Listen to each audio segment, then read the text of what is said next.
Vous écoutez la radio Sputnik.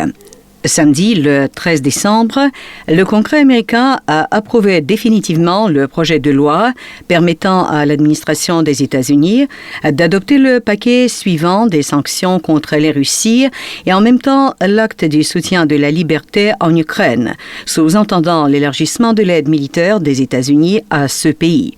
Il est à noter que les républicains et les démocrates dans les deux chambres du Congrès ont voté pour ce projet de loi.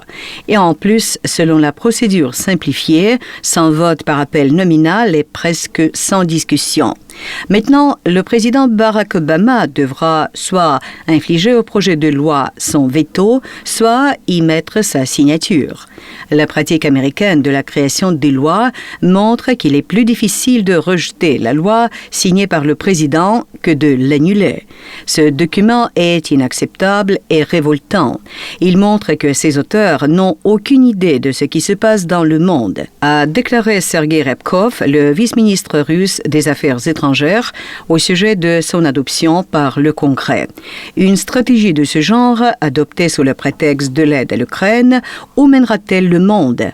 Un géopolitologue belge, l'administrateur général de l'ONG Observation eurasienne pour la démocratie et les élections, Luc Michel, répond à la question de notre commentateur Igor Yazon dans l'interview par téléphone de Bruxelles. L'Ukraine est un prétexte. C'est un prétexte dans un contexte plus général. Début des événements ukrainiens, donc à la fin du mois de novembre 2013, j'ai annoncé que nous allions rentrer dans une nouvelle configuration géopolitique de guerre froide. Il faut savoir qu'il n'y a pas que l'abcès ukrainien. Il y a les mêmes problèmes en Moldavie, il y a les mêmes problèmes en Géorgie. Les Américains sont en train de réanimer, de réactiver tous les points de tension avec la Russie, sans oublier les pays baltes. Il faut savoir qu'aux États-Unis, ce sont aussi bien au Parti républicain qu'au Parti démocrate, le camp extrémiste, le camp radical qui a pris le contrôle. Chez Obama, on sait que ses inspirateurs, ses conseillers, ce sont Brzezinski, l'auteur du Grand Échiquier.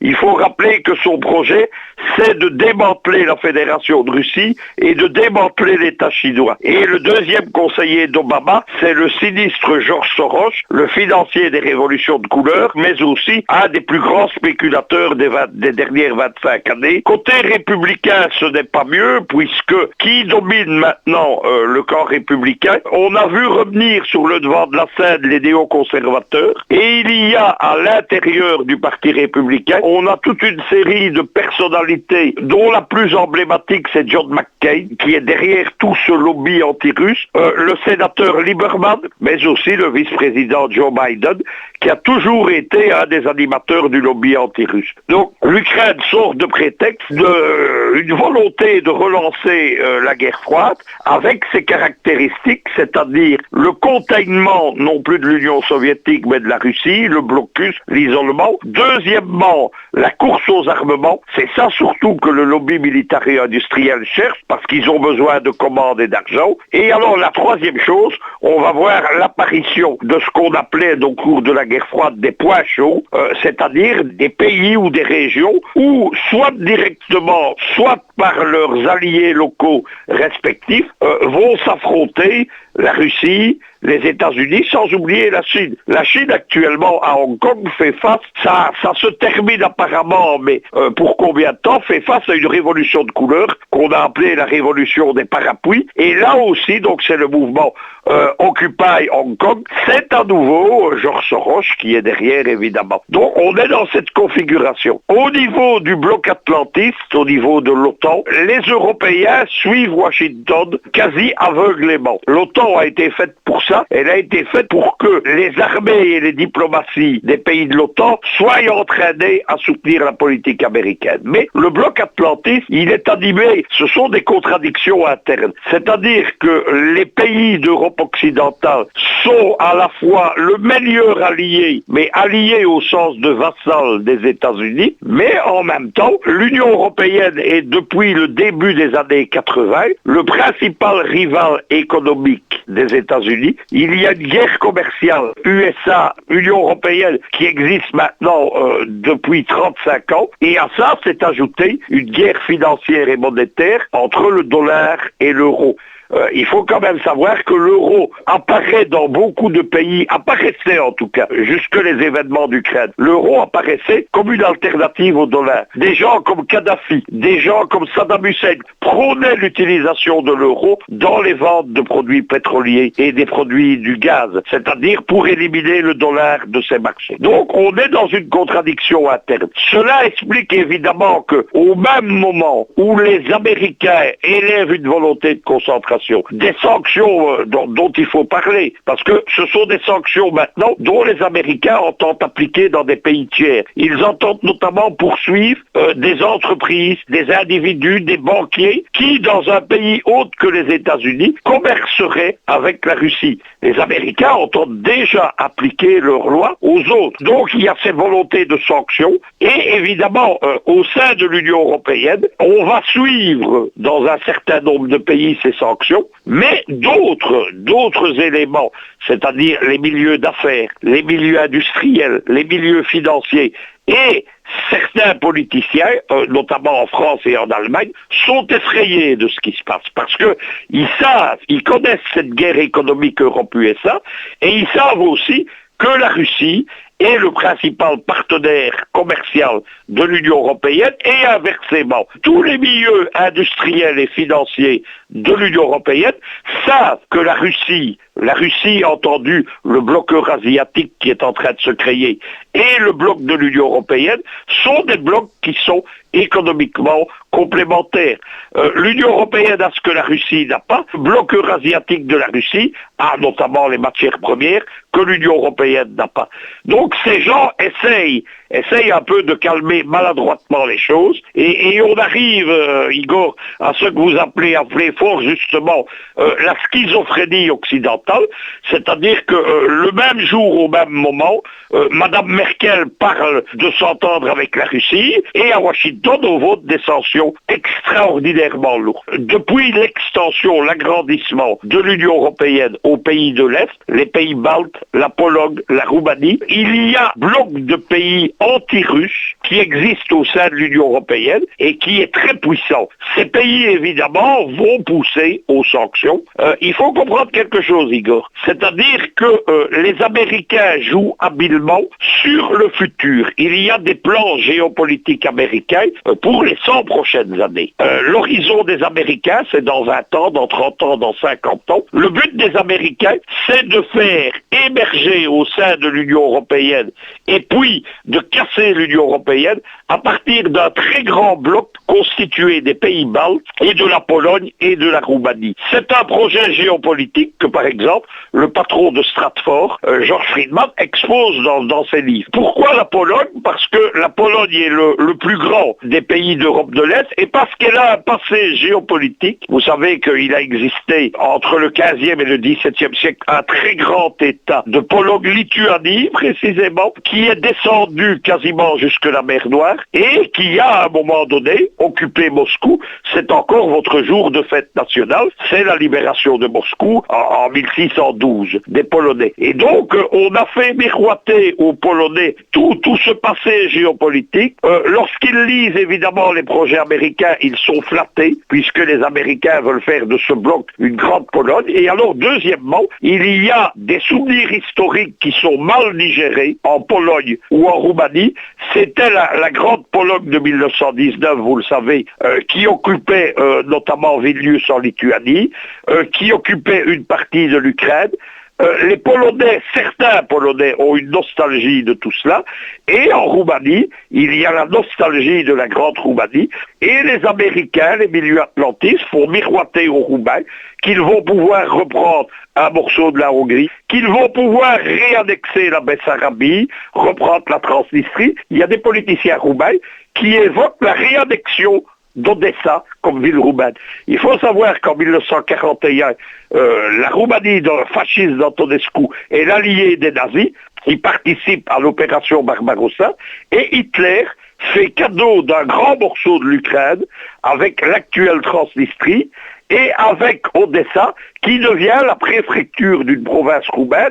C'est de là que provient d'ailleurs le nom de Transnistrie, qui est le nom que les Roumains fascistes donnaient à la province occupée. Voilà ce qui se passe, Igor, pour résumer le problème. Il faut attendre rien de bon de tout cela. La politique qui est actuellement celle du président Poutine, c'est-à-dire de refuser les diktats occidentaux en géopolitique, notamment en Ukraine, mais aussi de prévoir des contre-sanctions contre les États-Unis, c'est pour moi une politique sage parce que c'est faire face à l'orage qui vient.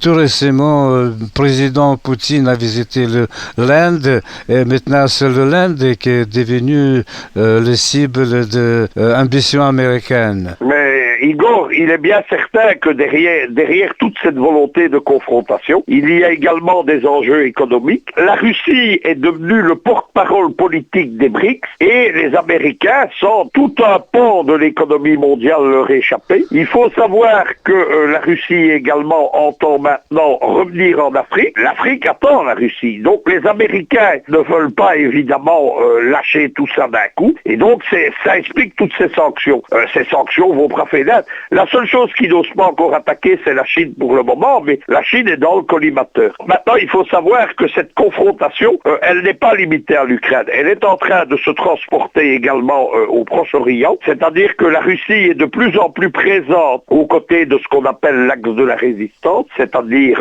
l'axe des Téhéran, Damas, Hezbollah libanais. Vous savez que la politique russe est de plus en plus ouverte à l'Iran et que Moscou est de plus en plus présent derrière la résistance de Damas face à l'agression étrangère. La question de Daesh, par exemple, n'a pas arrangé les choses puisque vous savez que Daesh a menacé la Russie et on sait que tout ça, évidemment, a derrière la politique de l'Arabie Saoudite. La Russie a une politique de bonne volonté. Elle a été d'une extrême bonne volonté. Je ne vous cache pas même que cette bonne volonté, parfois, elle irrite les amis de la Russie dans le monde. Je pense que cette époque-là est terminée. On est conscient à Moscou que la confrontation ne sera plus évitée. On le sait depuis les sanctions qui se développent mois après mois depuis maintenant le mois de février 2014. Et donc, c'est ce qui va suivre. Maintenant, je voudrais dire un mot en conclusion parce que il y a des analyses évidemment qui font peur au grand public.